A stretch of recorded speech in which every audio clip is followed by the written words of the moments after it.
There is a story told of two monks. One was younger, the other was elder. Both of them were approached by Father Abbot if they would embark on a pilgrimage to bring a message to one of the other monasteries. It would be a journey that would last 2 or 3 days. Both of the monks readily agreed, and the next morning they got up early to begin their journey. As they were journeying through the wilderness, they were singing songs and saying prayers together. And by about noon, they approached an area in which there was a large river with a rapid current. They would need to cross over to the other side to continue their journey. And as they were prepared to get into the water, all of a sudden, a young woman appeared before them. She asked and begged them, "Can you help me across the river so I can get to the other side? For I am afraid to do it by myself." All of a sudden, the older monk simply looked at her and said, "We are monks. We cannot be associated with you. Find another way to get there." And all of a sudden, he entered into the waters and began crossing to the other side. The younger monk was surprised at how the older monk had treated the woman in need. And immediately, without hesitation, he went up to her. He embraced her tightly in his arms, entered the water, and crossed over to the other side.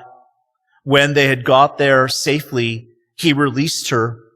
The two monks went in one direction, the woman went in the other.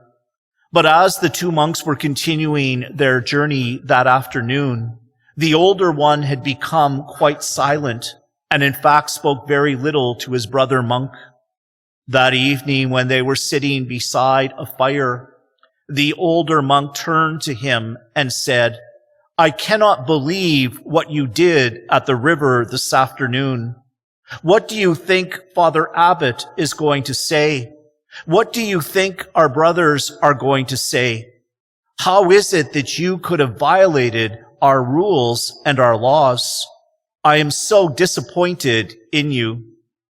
The younger monk was quite surprised at the action of his brother monk, and he turned to him and said, "Brother, I am not the one who did wrong that day. You are the one that did wrong. I simply saw someone in need and was able to help. I picked her up, and yes, I embraced her, and we got to the other side of the river, and then I let her down, and I left her there. But it seems to me, throughout all of these hours, you still have been carrying her in your mind and in your heart. You are the one who has sinned, not me." The older monk at first was quite surprised, but then he recognized the wisdom of the younger monk and said, "You are correct, brother. I was the one that was wrong. You were the one that was right." I think in many ways this experience of the two brother monks help us to enter into the spirit of our gospel this evening. As you know, for these past few weeks, we have been reading through the 5th chapter of St. Matthew's Gospel, Jesus' great Sermon on the Mount.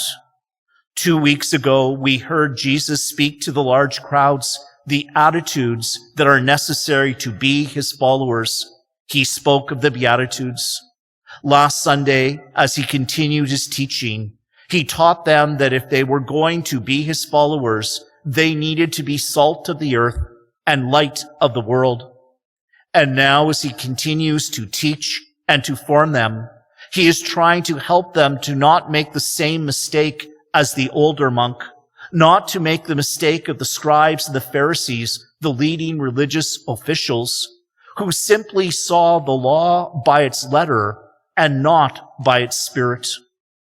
We know that as Jesus went about doing his public ministry of teaching, of preaching, of healing and reaching out to others, that large crowds were attracted to him. And the reason that they were attracted to Jesus as opposed to the scribes and the Pharisees is that Jesus lived with a sense of integrity and authenticity. What Jesus said, he did. What he believed, he lived. And because of that, the crowds found that attractiveness in him because he lived that integrity. He lived with credibility.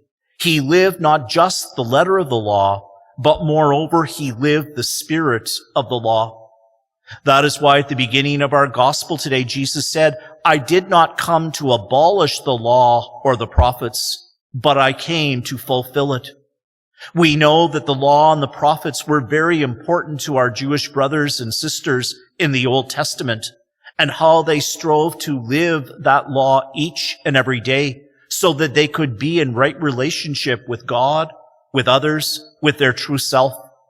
But as time went on, they began to misunderstand what the law and the prophets were all about.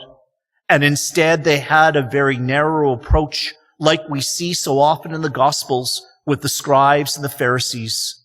They preached one thing and expected others to follow what they said, but not what they did.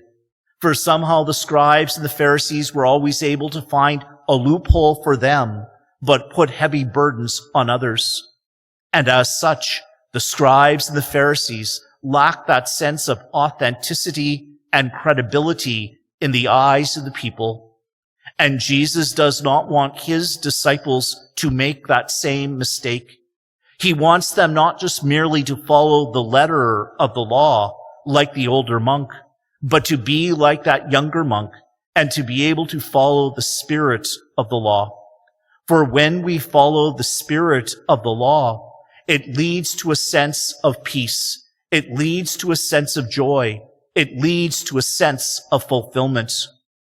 And we see this in the younger monk that day.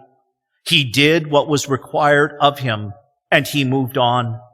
But instead, the elder monk, who lived by the letter of the law, carried that bitterness, that resentment, that lust in his heart all of those hours.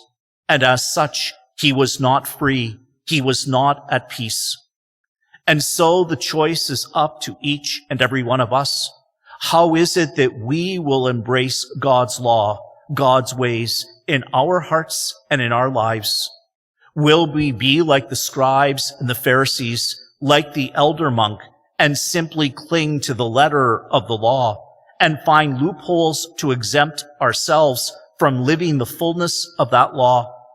Or will we be able to be like Jesus, to be like the younger monk, and to be able to recognize how it is that we are called to live by the spirit of the law? At the end of our gospel today, Jesus encourages his listeners then and us today to be these people of authenticity and integrity. He says, let your word be yes if yes, and no if no. Anything more than this comes from the evil one.